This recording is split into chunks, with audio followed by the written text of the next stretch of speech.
Assalamualaikum warahmatullahi wabarakatuh. Selamat malam Pak. Saya Farhan Maulana Indra di 1904 dan video kali ini saya akan menjelaskan tentang dari bab 1 dari buku Boris pada mata kuliah Total Productive Maintenance kelas A. Pertama, chapter 1 atau chapter 1 TPM, dasar penggunaan dan kondisi ideal. Yang pertama, pengembangan kesalahan. Untuk mengilustrasikan mekanisme kegagalan dapat dilihat dari dua jenis kesalahan. Yang di antara dua jenisnya itu kegagalan total dan juga kegagalan sebagian. Pada kegagalan sebagian merupakan kegagalan yang terjadi akibat dari terlambatnya menghentikan pengoperasian peralatan. Biasanya sering muncul saat mulai menyalakan mesin, dan jika dibiarkan maka akan menjadi masalah yang cukup signifikan atau berbahaya. Lalu penyebab umum yang berlaku di semua aspek produksi dan penyelenggaraan, yaitu ada 3. Yang pertama, tidak ada prosedur standar, yaitu operator harus mengetahui urutan yang tepat dari langkah-langkah pengoperasian mesin tersebut. Lalu, tidak ada uji kompetensi yang layak. Dalam hal ini, kurangnya pengalaman akan melahirkan variabilitas yang tidak terduga dalam kinerja. Lalu, tidak ada kesempatan operator untuk membicarakan tentang masalah tersebut kepada atasannya atau manajer. Interaksi di sini diperlukan untuk saling mengetahui masalah dan memperbaikinya. Selanjutnya ada kondisi dasar. Deskripsi paling sederhana dari kondisi dasar adalah kondisi yang diharapkan dari alat tersebut ketika pertama kali diproduksi dan beroperasi sesuai dengan spesifikasi aslinya. Jadi, kondisi dasar akan berisi semua spesifikasi asli mesin dan modul internal, sumber daya, dan juga lain-lainnya. Untuk menjelaskannya, pada batas overrun, kita perlu memahami kalau beberapa alat hardware tidak dapat bekerja pada spesifikasi maksimumnya atau pada kuota maksimalnya dalam waktu yang singkat. Contohnya saja pada sistem musik di dalam mobil. Seringkali speaker dalam mobil akan berhenti bekerja dalam waktu yang lama jika dibuat pada volume yang penuh atau volume tertinggi. Dalam TPM atau Total Productive Maintenance harus diprioritaskan penghapusan kesalahan yang secara langsung akan mempengaruhi 3 faktor kunci. Yang pertama adalah ketersediaan, pertinjauan, dan kualitas. Ketiga faktor ini merupakan komponen dari overall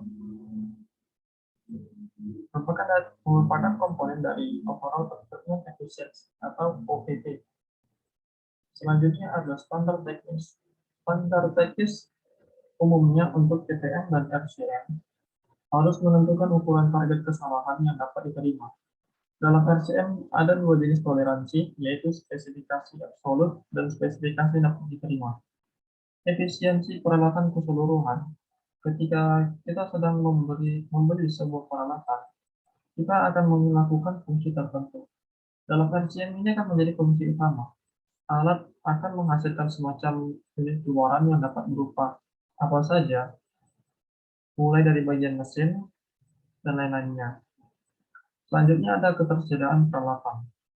Dalam hal ini merupakan rasio jumlah waktu agar alat tersebut mampu menjalankan produksi yang berkualitas dalam total waktu, seperti dibawain dengan rumus ketersediaan sama dengan total waktu tersedia dikurangi waktu inti dibagi dengan total waktu tersedia dikali 100%.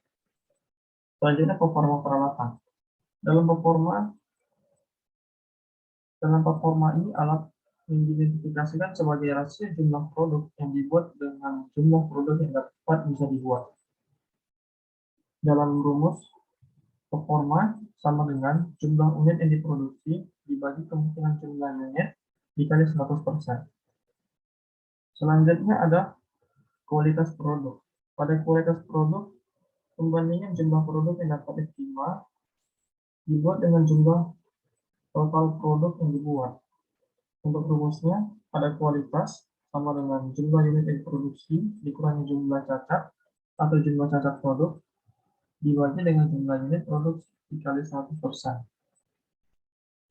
Lalu untuk OEE adalah produk dari ketersediaan, kinerja, dan kualitas. Jika ketersediaan kinerja dan kualitas dari OEE masing-masing sama dengan 50%, maka akan dibuat perhitungan seperti ini. OEE sama dengan ketersediaan dikalikan kinerja dikali kualitas kali 100%. Sama dengan 0,5 kali 0,5 kali 0,5 kali 100% sama dengan 12,5%. Selanjutnya adalah kemerosotan alami dan paksa. Pada hal ini, kemunduran merupakan istilah yang digunakan untuk menjelaskan penurunan kinerja peralatan. Juga terdapat dua jenis kerusakan, yaitu alami dan paksa. Contoh dari kemunduran alami yaitu bisa dilihat pada oli di mobil yang akan secara bertahap menjadi kotor dan akan perlu diganti. Contoh lain dari kerusakan paksa atau contoh dari kerusakan paksa yaitu dapat disebabkan oleh penggunaan alat yang salah. Contohnya, kopling yang dioperasikan dengan buruk.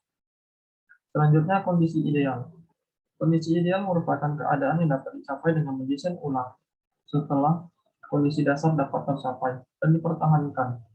Dengan berbagai pilihan dapat dipertimbangkan dan diperbaikan akan dievaluasi. Selanjutnya ada metodologi peningkatan.